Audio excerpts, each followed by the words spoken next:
Bwana, tukiwa tumesaliwa na masaa machache kuelekea kwenye dabi ya Kariakoo, Yanga dhidi ya Wekundu wa Msimbazi Simba, tumeona makocha wa pande zote mbili wamezungumza kuelekea kwenye mchezo huo, lakini pia tumeona wawakilishi wa wachezaji pamoja na makapteni wakizungumza ya kwao kuelekea kwenye mchezo huo, namna ambavyo wamejiandaa. Sasa taarifa kutoka ndani ya klabu ya Yanga ni kuhusiana na kila ambacho amekizungumza kocha Miloud Hamdi, kocha klabu ya Yanga, kuhusiana na uwezekano wa Stefano Aziz Ki kuonekana kwenye mchezo huo, mchezo ambao ni wa maamuzi, unaweza ukasema hivyo, mchezo ambao pengine atakayeshinda ndiye ambaye ana nafasi kubwa ya kuweza kulichukua taji ya ligi kuu soka Tanzania bara maarufu kama NBC. Sasa kauli ya kocha wa klabu ya Yanga kuhusiana na Stefano Aziz Ki, bana, amesema kuna 50%, lakini ameanza kwa kuzungumza kwa kusema kwamba wachezaji wote wako fiti kujiandaa na mchezo. Mchezaji pekee ambaye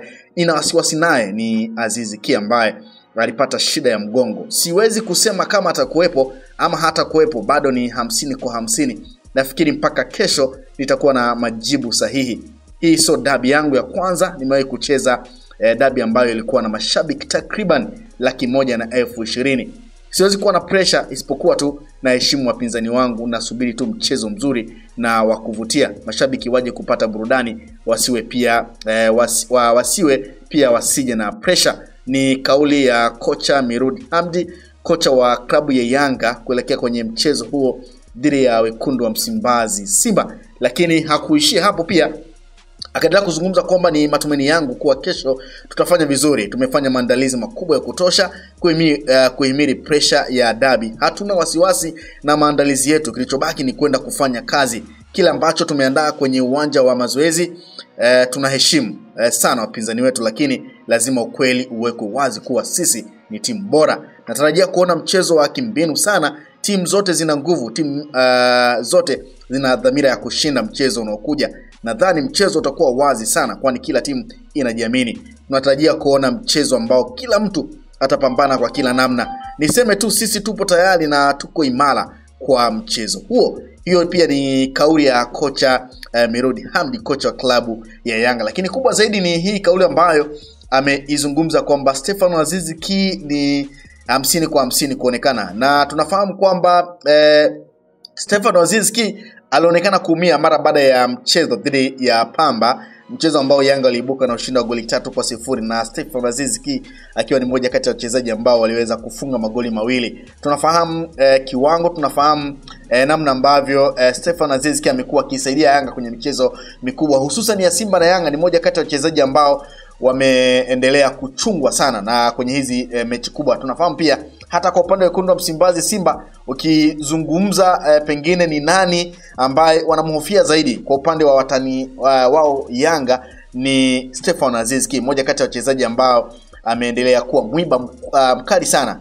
kwenye mechi kubwa kama hizi. Kwa hiyo ni moja kati ya kauli ambayo tunasubiri kuona kama Stefano Aziz Ki atakuwa sehemu ya kikosi ama hatakuwa sehemu ya kikosi. Kwa hiyo mara baada ya kauli hiyo tunasubiri kuona nini ambacho kitatokea kwenye mchezo huo. Licha ya kuwa mashabiki wa klabu ya Yanga wana imani kubwa sana kumuona Stefano Aziz Ki kwenye mchezo huo. Lakini ukiachana na kauli hiyo, kauli nyingine ambayo ameizungumza kocha Hamdi, anasema ni jambo kubwa sana kuwa sehemu ya dabi bora Afrika. Ni heshima kubwa kuwa sehemu ya makocha ambao wameshiriki kwenye moja ya dabi hii bora. Niwashukuru pia klabu ya Yanga Afrika kwa kuniheshimisha kuwa sehemu ya timu ambayo inakwenda kupambania mafanikio ya klabu hii kubwa.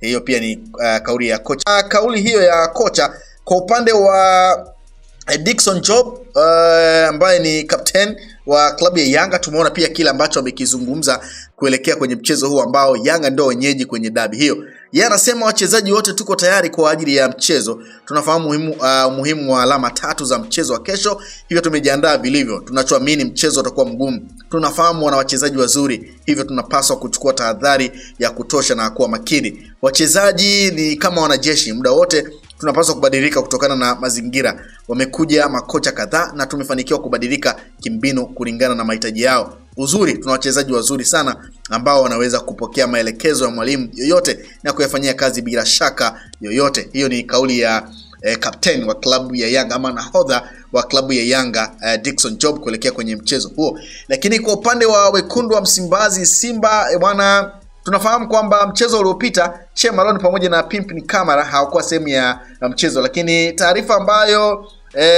mpaka sasa ni kwamba hakuna taarifa yoyote ambayo inaeleza kwamba pengine anaweza kukosekana kwenye mchezo huo, na taarifa zinaeleza kwamba huenda wakawa sehemu ya mchezo huo. Lakini ukipita kwenye ukurasa wa klabu ya wekundu wa Msimbazi Simba, wamechapisha kauli za kocha wao pamoja na Shomari Kapombe ambaye aliwawakilisha wachezaji. Kwa upande wa Fadlu Davis, yeye anasema maandalizi kwa wiki yamekwenda vizuri na kila mchezaji yuko tayari kucheza akiwa na morali kubwa, akitaka kuonyesha alichokuwa nacho ili kuisaidia timu kupata matokeo mazuri. Ndicho ambacho amekizungumza Fadlu Davis kuelekea kwenye mchezo huo. Lakini kwa upande wa Shomari Kapombe ambaye yeye amewakilisha wachezaji, anasema kwa niaba ya wachezaji maandalizi yamekwenda vizuri kwa wiki nzima na benchi la ufundi limetupatia kila kitu kizuri. Kazi imebaki kwetu kwenda kupambana na kupata ushindi. Ndicho ambacho amekizungumza Shomari Kapombe. Tunafahamu kuelekea kwenye mchezo huo,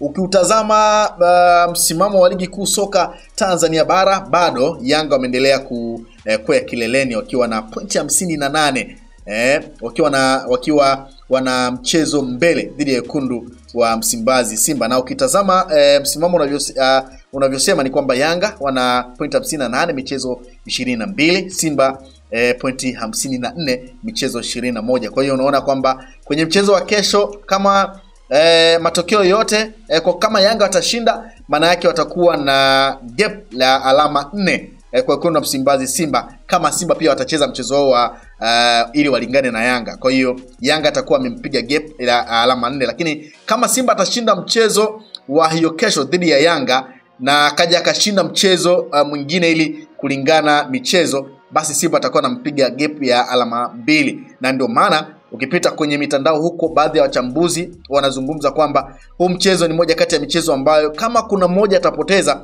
maana yake ameaga ubingwa ligi kuu soka Tanzania bara, na kama kuna timu yoyote itashinda mchezo huo, maana yake tayari anakwenda kuwa bingwa wa michezo wa ligi kuu soka Tanzania bara. Kwa hiyo tunasubiri na kuona nini ambacho kinakwenda kutokea kwenye mchezo huo. Tunafahamu ukitazama rekodi inaibeba Yanga michezo 4 mfululizo akiibuka na ushindi. Kwa hiyo unaweza kuona ni kwa namna gani ambavyo Yanga wana nafasi kubwa sana kwenye makaratasi ya kuweza kuibuka na ushindi, lakini dakika 90 ndizo ambazo zinakwenda kuamua ni nani mshindi wa mchezo huo, ama kama sare itatokea, ama ni nani pengine anakwenda kuchukua alama 3 muhimu. Lakini kubwa zaidi ni kauli ya kocha klabu ya Yanga kuhusiana na uwezekano wa kumkosa Stefano Aziz Ki, akisema kwamba ni 50%. Ukitazama baadhi ya wachezaji ambao hawatakuwepo, yao Kwasi kwa upande wa klabu ya Yanga alikuwa majeruhi na amerejea hivi karibuni, lakini hatakuwa sehemu ya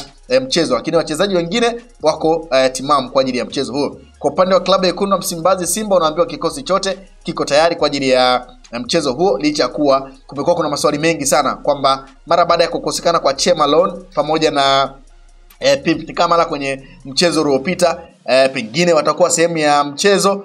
Bwana, taarifa ni kwamba watakuwa sehemu ya mchezo, kwa sababu hakuna taarifa yoyote ambayo imetoka kwa upande wa klabu ya wekundu wa Msimbazi Simba wakizungumza kwamba pengine wanakwenda kuwakosa.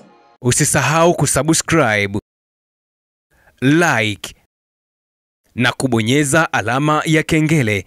Asante.